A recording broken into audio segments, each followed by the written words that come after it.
Hello everyone, आज हम पढ़ेंगे यूसीसी के बारे में। तो यूसीसी क्या है? Uniform civil code. ये टर्म हम अक्सर न्यूज़ में देखते हैं। तो लेट्स सी कि ये होता क्या है। It refers to unitary system of personal laws applicable to all irrespective of religion. तो एक सिस्टम होगा पर्सनल लॉज का जो कि सब पे एप्लीकेबल होगा, सारे लोगों पे जो इंडिया में रहते हैं, वो किसी भी धर्म के हो, कुछ भी हो, मुस्लिम हो, हिंदू हो, बुद्धिस्ट हो, जैनिज़्म फॉलो करते हो, कोई भी हो, उन सब पे एक लॉ होगा।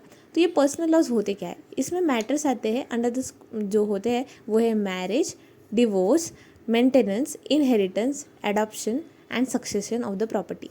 तो ये जो मैटर्स है ना, इस पे हर रिलीजन के अपने अपने अलग अलग नियम हैं जो पीढ़ियों से चलते आ रहे हैं। तो इन सब को हटा के एक सिविल लॉ लाना थोड़ा मुश्किल का काम है। इसलिए आज के दिन में करंट स्टेटस ये है कि एट प्रेजेंट सारे इंडियंस जो है वो अपने अपने पर्सनल लॉज से होते हैं। उनके रिलीजियस जो लॉज है, मतलब हिंदू लोग का हिंदू वाला लॉ, मुस्लिम लोग का मोमेडन लॉ, तो ये सारे ही उन पे लागू हो रहे हैं। पूरे देश में एक यूनिफॉर्म सिविल कोड नहीं है एक्सेप्ट वन और टू स्टेट्स। तो कौन से एक्सेप्शन है ये हमें पता होना चाहिए। एक है गोवा, ठीक है। गोवा में एक कॉमन सिविल कोड है। अभी ये ऐसे कैसे हो गया?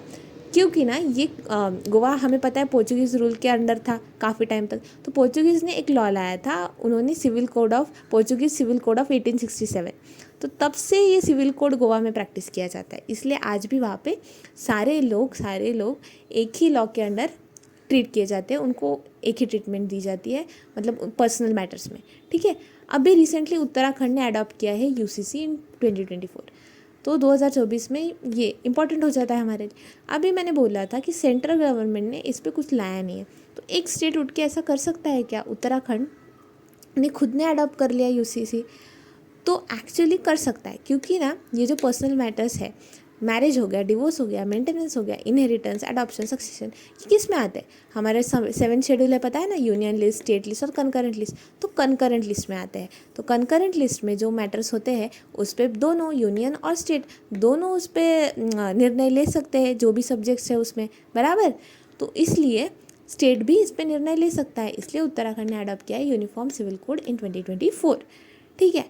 अभी इंडिया भी टोटल ओवरऑल कंसिडर कर रही है, तो हमने कुछ रेफरेंसेस लिए, कुछ लॉ कमीशन से हमने उनकी राय पूछी। तो 21st लॉ कमीशन जो थी 2018 की, ठीक है, तो उन्होंने क्या बोला इस विषय पे? उन्होंने कहा कि formulation of UCC is neither necessary not desirable at this stage अभी। Rather reforms must be undertaken on family laws of every religion to make them gender just. मतलब क्या? मतलब अभी यूनिफॉर्म सिविल कोड फॉर्म करना ना ही ज़रूरी है ना इच्छा है हमारी, मतलब ऐसा करना नहीं चाहिए, ठीक है। क्यों? क्योंकि देखो, इससे ज़्यादा प्रॉब्लम्स हो जाएंगी, और इससे अच्छा बेटर ये है कि हम जो पहले के जो हर रिलीजन के अपने अपने पर्सनल लॉज है ना रिलीजन के, तो उनको ही रिफॉर्म करें, उनमें कुछ मॉडिफिकेशंस लाए, ताकि वो जेंडर जस्ट हो। जेंडर जस्ट मतलब इक्वली ट्रीट किया जाए मैन वुमेन को, ठीक है। तो ये बात है। अभी मैन वुमेन को क्या इक्वली ट्रीट नहीं किया जाता है? नहीं किया जाता है। देखो, हिंदू मैरिज एक्ट जो था, हिंदू कोड बिल में जो अलग अलग चीज़ें थी, तो उसके हिसाब से क्या होता है, हिंदू लोगों के अलग लॉ है और मुस्लिम लोगों के अलग। तो हिंदू में तो पॉलीगैमी लीगल नहीं है, लेकिन मुस्लिम्स में पॉलीगैमी लीगल है। मुस्लिम पर्सनल लॉ जो है, शरीयत एप्लीकेशन एक्ट 1937 का मुस्लिम पर्सनल लॉ पॉलीगैमी को लीगल मानता है, जो कि वुमेन के अगेंस्ट है। मतलब पॉलीगैमी मतलब क्या? एक हस्बैंड और multiple wifes. So this is against rights of womens, right. तो ये निकाल देना चाहिए। लेकिन मुस्लिम के पर्सनल लॉज है ये, और अभी तक यूनिफॉर्म सिविल कोड नहीं आया है, और मुस्लिम्स को मुस्लिम के पर्सनल लॉज से ही उनको क्या बोलते हैं ना, उनके केस में मुस्लिम पर्सनल लॉज ही एप्लीकेबल होंगे, ऐसा है। तो फिर कैसे? तो उनके हिसाब से तो इलीगल है। तो इससे हो गया ना, अभी वुमेन अगर मुस्लिम की होगी तो उसके साथ ना इंसाफ़ी होगी, लेकिन हिंदू की होगी तो उसको इंसाफ मिल जाएगा। तो कहीं ना कहीं ये गलत हो रहा है, इसलिए नीड है यूसीसी की।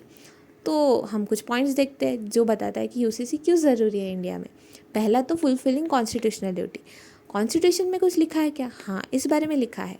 Article 44 of the Indian constitution कहता है कि the state shall endeavour to secure for the citizens a uniform civil code throughout the territory of India. मतलब स्टेट ने कोशिश करनी चाहिए कि एक यूनिफॉर्म सिविल कोड हो सारे इंडिया के लिए, पूरे इंडिया के लिए, जो भी लोग इंडिया में रह रहे हैं, इर्रेस्पेक्टिव ऑफ देयर रिलीजन, ठीक है। तो ये तो DPSP में आता है बराबर। तो ये क्या एनफोर्सेबल है? नहीं, हमने पढ़ा था DPSP है नॉट एनफोर्सेबल, मतलब ये करना चाहिए, ऐसा करना है चाहिए आपको, ऐसा टाइप का चीज़ है, करना ही है ऐसा नहीं है, ठीक है। तो ये आर्टिकल 44 में बोलता है।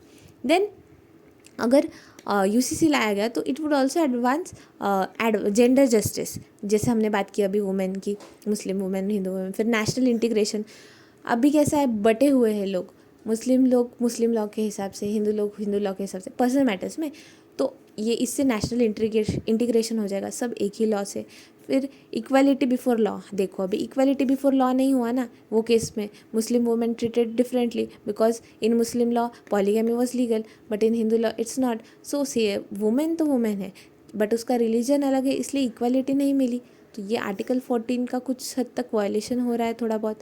तो इसलिए अगर UCC आ जाएगा तो ये भी सही हो जाएगा। फिर implementing a UCC would uphold the principles of a secular state. India के प्रियम्बल में लिखा है कि सेक्युलर है इंडिया। क्या इसका मतलब इंडिया को स्टेट से कोई फ़र्क नहीं पड़ता या फिर कुछ लेना देना नहीं? ऐसा नहीं है। हमारे केस में हमारा सेक्युलरिज्म अलग है।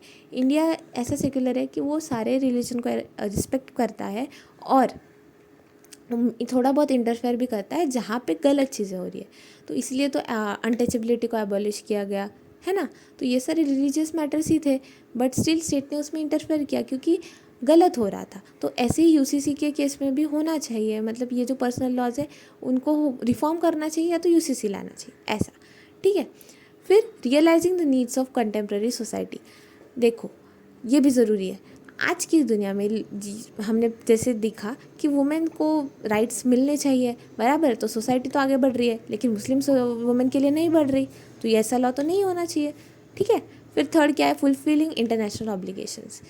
तो इंटरनेशनल ऑब्लिगेशन से UCC से क्या लेना देना?